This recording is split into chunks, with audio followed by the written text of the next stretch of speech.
Variante indiana do coronavírus é preocupação no Brasil e você vai ver também na edição de hoje. Santa Catarina recebe doses da vacina contra o coronavírus. Em Criciúma, professores começam a ser vacinados contra a Covid-19. Disfunção erétil é mais uma sequela da infecção por coronavírus. Bebê é salvo após orientações do Corpo de Bombeiros por telefone. Corpo de Bombeiros tem vagas abertas para agente temporário. Brasil deve ter moeda digital emitida pelo Banco Central. E no mês de maio, a conscientização sobre o lúpus. As notícias de Criciúma e do sul de Santa Catarina você confere a partir de agora. Está no ar a edição de hoje do Informe Região.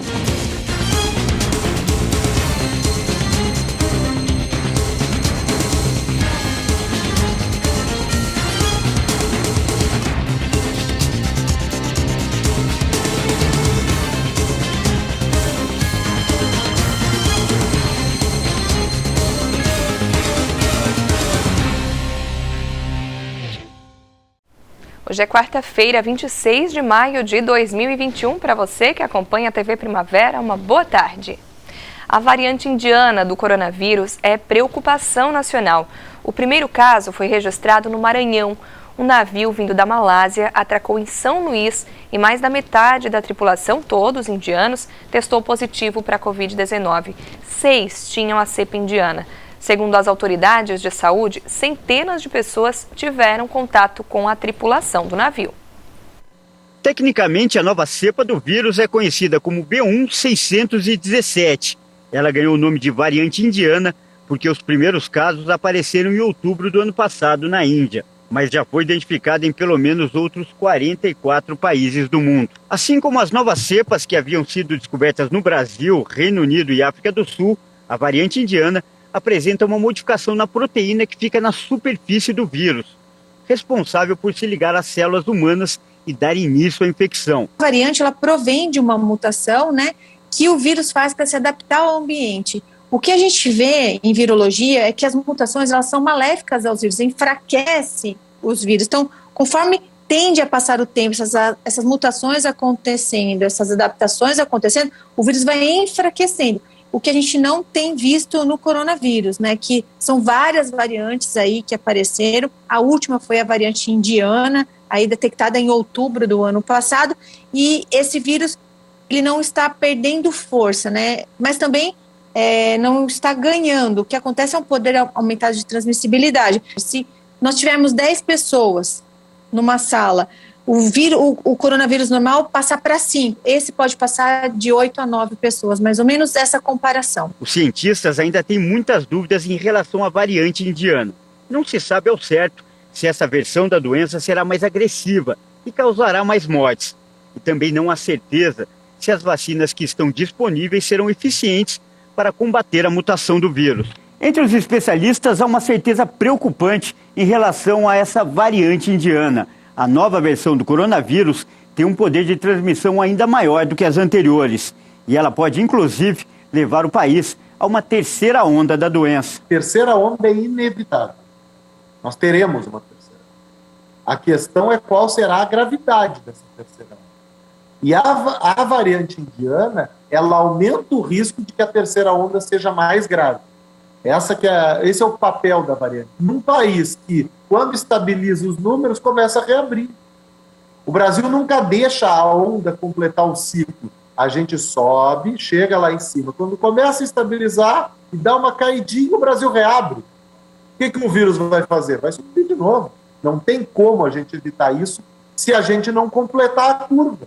A gente tinha que ter deixado os números cair lá no chão para reabrir, mas a gente sempre apressa. Na segunda onda, a gente teve uma contribuição muito ruim da variante P1. A segunda onda, um dos motivos dela ter sido mais grave foi a alta circulação da variante P1. A gente tem que evitar que aconteça a mesma coisa agora com a variante indiana para a terceira onda.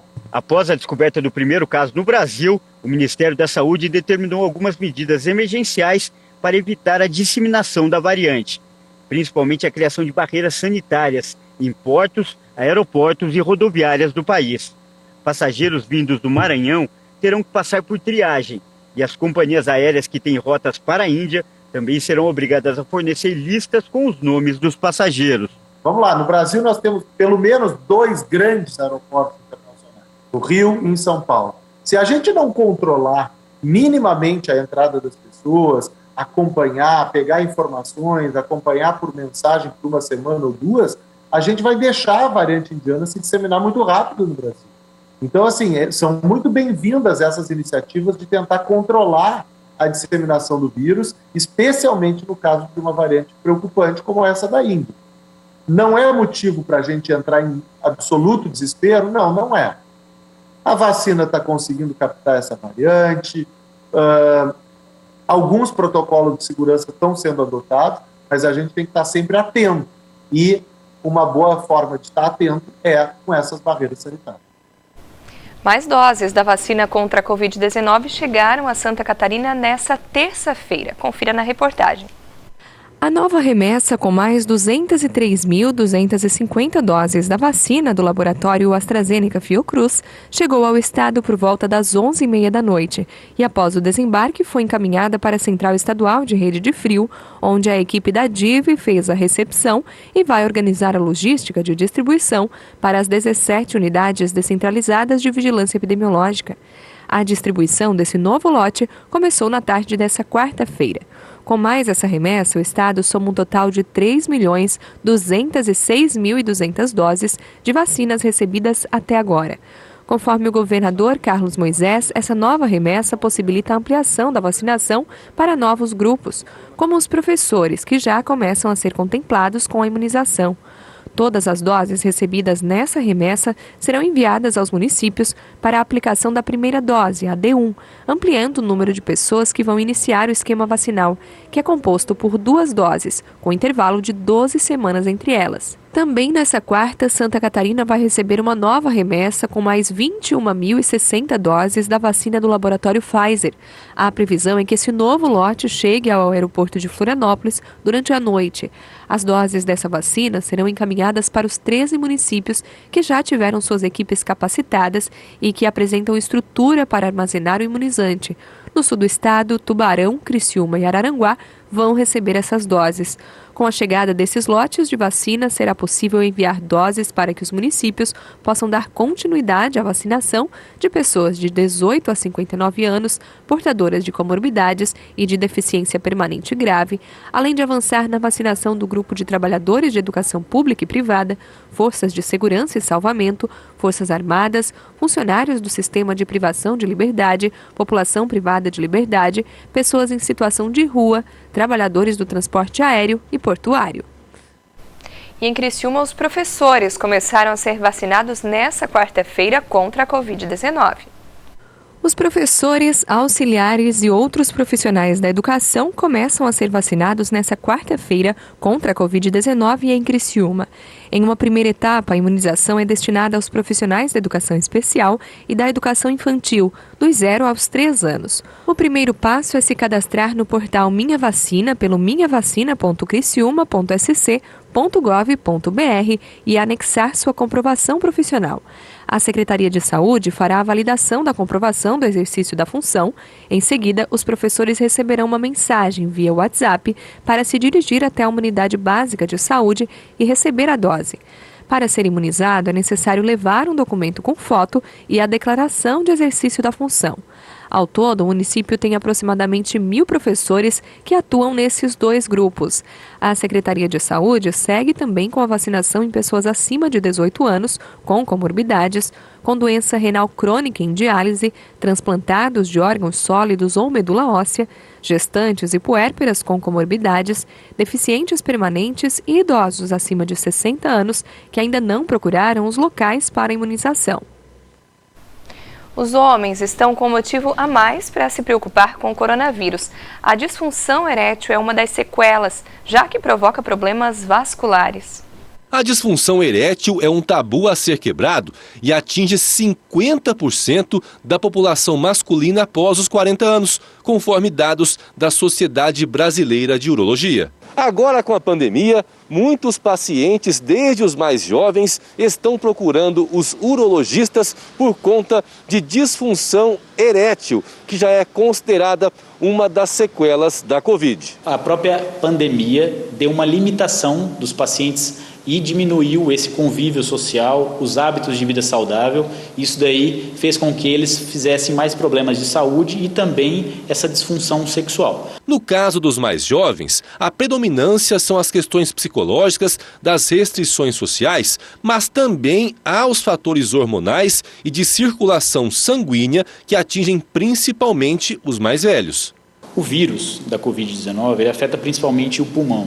E dentro do pulmão ele afeta principalmente os pequenos vasos, aqueles vasos da irrigação terminal, que pode afetar também, por conseguinte, os vasos penianos, que são responsáveis pela ereção. E o Covid pode afetar, de alguma maneira, normalmente na fase inflamatória do Covid, onde o organismo cria microtrombos, como se fossem pequenos trombos nos pequenos vasos, dificultando essa vascularização. Juliano teve sequelas que afetaram a vida sexual. Com o tratamento, tudo foi superado. Alimentação leve e saudável, evitar o uso excessivo de bebidas alcoólicas e o acompanhamento médico. Caso fosse persistir essa situação, né, e iniciar a atividade física, é muito importante. A seguir, bebê de 21 dias é salvo com orientações dos bombeiros por telefone.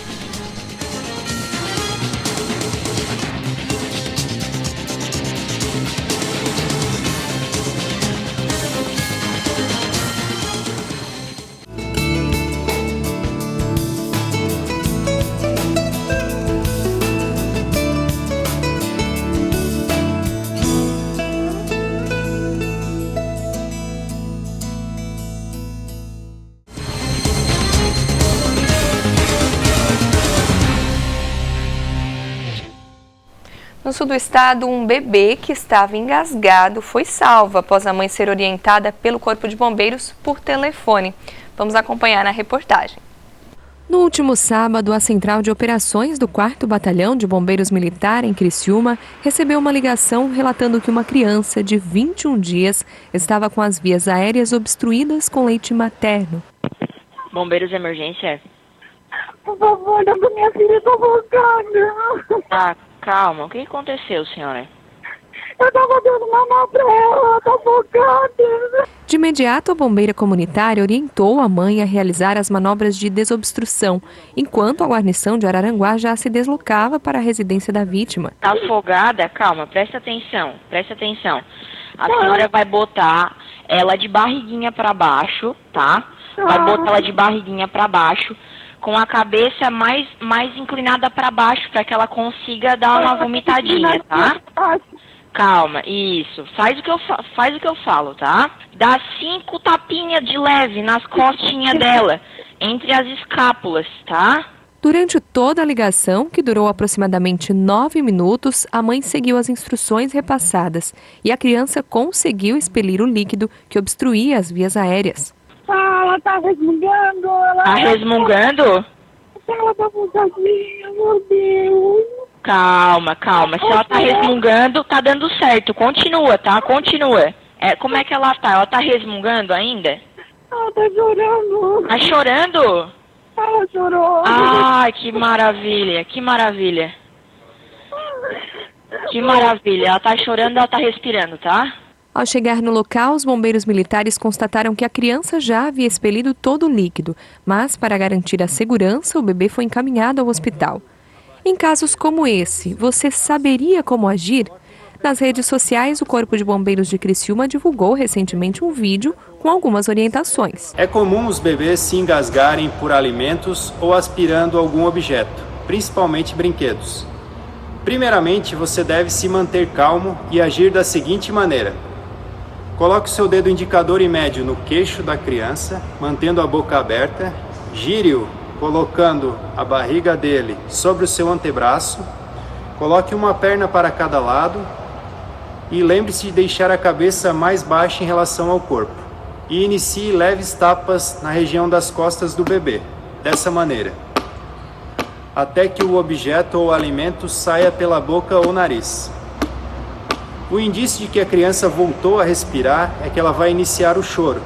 Nessa situação, coloque o bebê nessa posição, limpando alguma secreção que eventualmente esteja na boca ou nariz, e lembre-se de ligar para algum telefone de emergência: 193 Corpo de Bombeiros Militar, 192 SAMU ou 190 Polícia Militar. O Corpo de Bombeiros possui ainda uma equipe que realiza instruções como essa para grandes grupos. As escolas e empresas que tiverem interesse em instruções para primeiros socorros e obstrução de vias aéreas podem entrar em contato pelo e-mail 4b3ch@cbm.sc.gov.br e verificar a disponibilidade. Até um alívio, né, ver histórias assim, a gente vê o quanto temos que estar preparados cada vez mais, porque situações como essa podem acontecer a qualquer momento. Bom, e o Corpo de Bombeiros abriu inscrição para agentes temporários de serviços administrativos. Aqui no sul do estado, há 20 vagas disponíveis. Seguem abertas até o dia 7 de junho as inscrições para a admissão de voluntários ao serviço de agente temporário de serviço administrativo do Corpo de Bombeiros Militar em Santa Catarina. Ao todo são 200 vagas, sendo 20 delas no sul do estado. O serviço dos agentes temporários de serviço administrativo é de natureza profissionalizante e tem por finalidade a execução de atividades administrativas internas das organizações do Bombeiro Militar. A prestação deste serviço não gera vínculo empregatício, nem obrigação de natureza trabalhista ou previdenciária. São 190 vagas para ambos os sexos, além de 10 vagas destinadas para pessoas com deficiência. Antes de se candidatar, é importante que o candidato leia completamente o edital. Em caso de dúvidas, o interessado pode entrar em contato com o Corpo de Bombeiros de segunda a sexta-feira, da 1 da tarde até às 6 da tarde, pelo telefone 48-3665-8425 ou por meio do e-mail processoseletivo@cbm.sc.gov.br. A seguir, Brasil terá moeda digital emitida pelo Banco Central.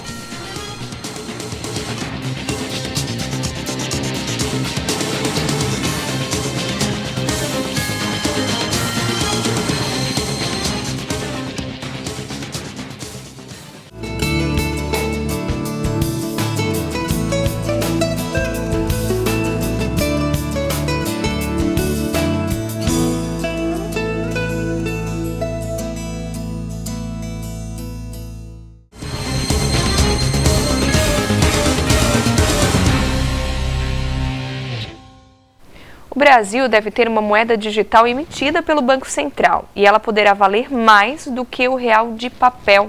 Confira na reportagem da Rede de Notícias Regional.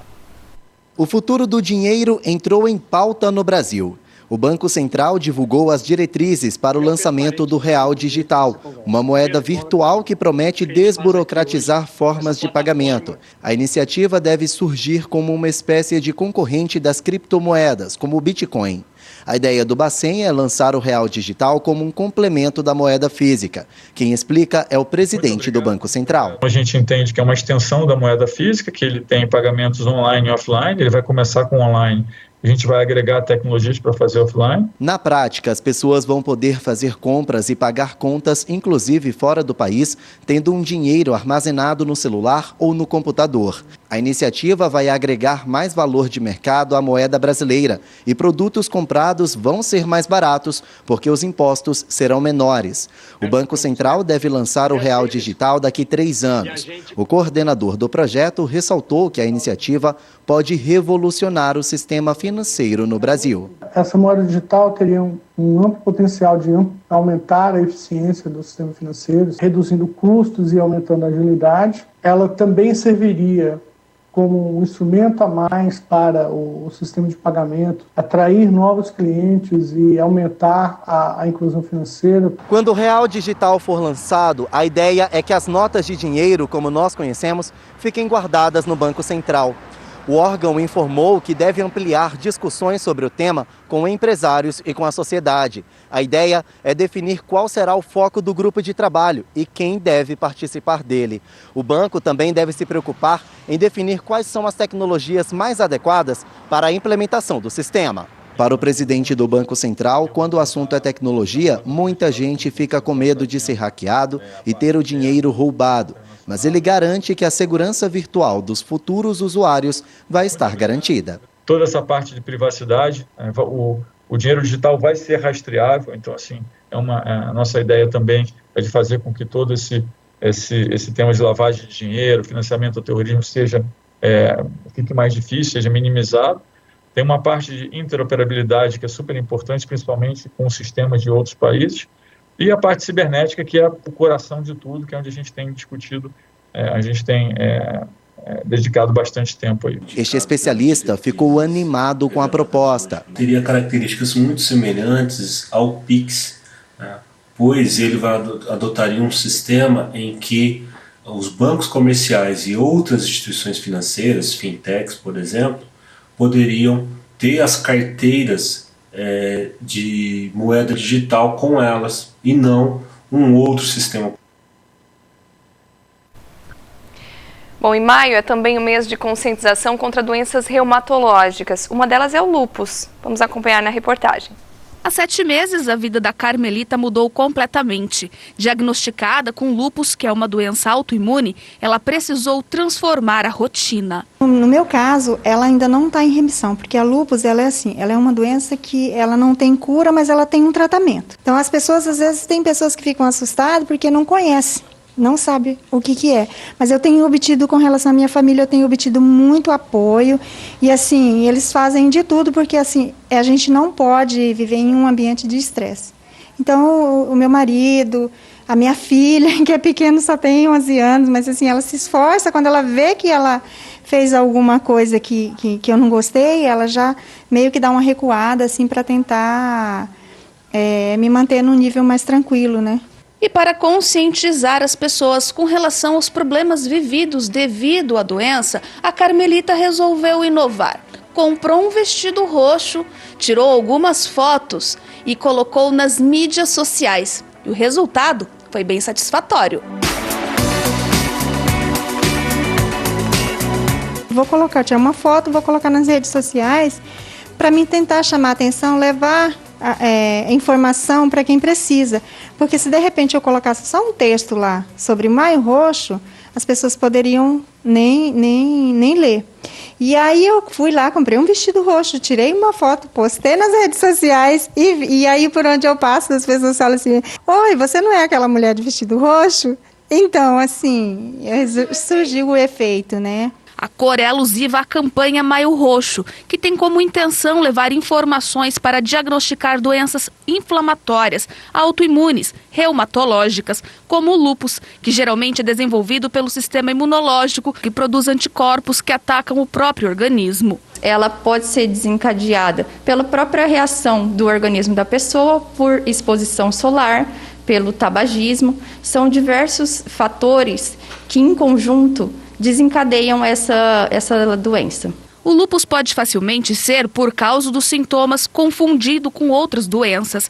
Afeta diversos órgãos que variam entre os pacientes. Além de medidas de protetor solar, sempre realizar os exames como preventivo, fazer as vacinas da gripe, da pneumonia, nós temos o tratamento medicamentoso. Ele pode ser feito tópico, quando tem só lesões de pele, ou tratamento via oral, ou até mesmo com medicações injetáveis.